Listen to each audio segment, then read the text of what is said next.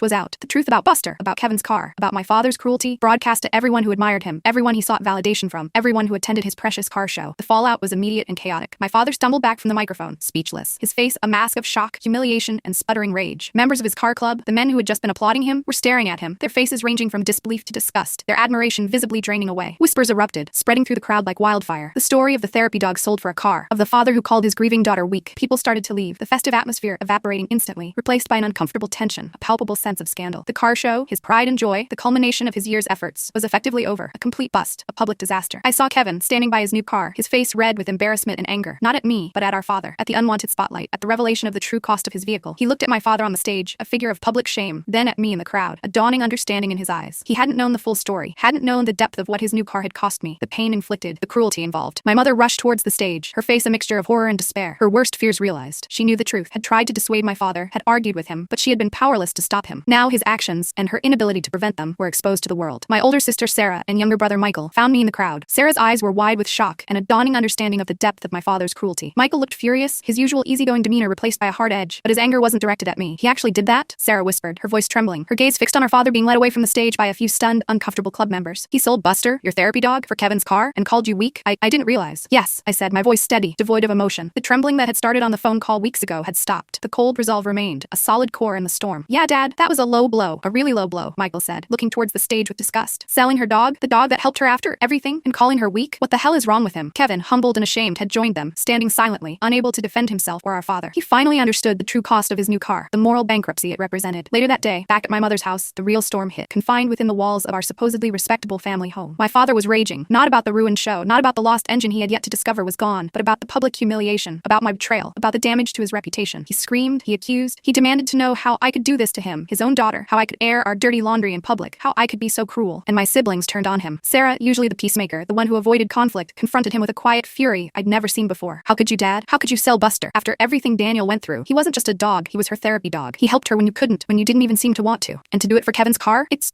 disgusting. I'm ashamed of you. Michael, usually detached, focused on his own life, was even more direct, his anger raw and undisguised. Yeah, Dad, that was messed up. Seriously messed up. Selling her dog and calling her weak? That's cold, even for you. What the hell is wrong with you? Do you even care about anyone but yourself and your damn cars? Kevin, his face pale, his earlier excitement about his new car completely gone, stood silently, his gaze fixed on the floor, unable to defend his father's actions. The car, the symbol of his desire, was now tainted. My mother just sat there, her face buried in her hands, sobbing quietly, the weight of years of my father's self-centeredness, his emotional blindness, his casual cruelty, and her own inability to stop him, to change him, finally crushing her. My father was left standing alone in the middle of the living room. His family, the people he supposedly worked so hard for, the people whose respect he craved, united against him, disgusted by his actions, by the man he had revealed himself to be. His car show was ruined, his prize engine was scrap metal, his reputation among his beloved car club was in tatters. And his children, the people whose love and respect should have mattered most, saw him for the cruel, selfish man he had been all along. 18 months ago, he had called my grief weak, dismissing my pain and the source of my comfort with a callous disregard that had cut me to the bone. Yesterday, his show was a bust, his secrets were broadcast to the world, his most prized possession was destroyed, and his own children, hearing the full extent of his cruelty, turned on him, leaving him isolated and facing the consequences of his actions. Did I screw over my parents? Yes. I orchestrated the public downfall of my father, the man who had betrayed my trust, dismissed my pain, and casually discarded the one living being who had helped me survive. My mother was caught in the crossfire, a casualty of his actions and my reaction, her life with him, built on a foundation of his emotional unavailability and her quiet compromises, now exposed and fragile. Do I regret it? The cost was high. The family is more fractured than ever. The silence between us now, between me and my father, between my siblings and him, is colder, heavier than before. The comfortable illusion of the respectable family has been shattered, but the suffocating weight of the secret, of his casual cruelty, and my suppressed rage, is gone. The truth is out, and for the first time in a long time, I feel a sense of grim, painful justice. It didn't bring Buster back. It didn't erase the trauma I had suffered 18 months ago, but it exposed the man who thought he could trade a daughter's healing for a son's status symbol and get away with it. The man who thought emotional pain was a weakness to be overcome, not a wound to be healed. The most shocking thing wasn't something I heard, it was something I did. Driven by grief, by betrayal, by a father's cruel dismissal of my deepest pain, I took apart his world piece by piece, just as he had taken apart mine. And in the wreckage, perhaps, there is a chance, however small, for a new beginning, built not on illusions or convenient truths, but on the hard, painful reality of who we are.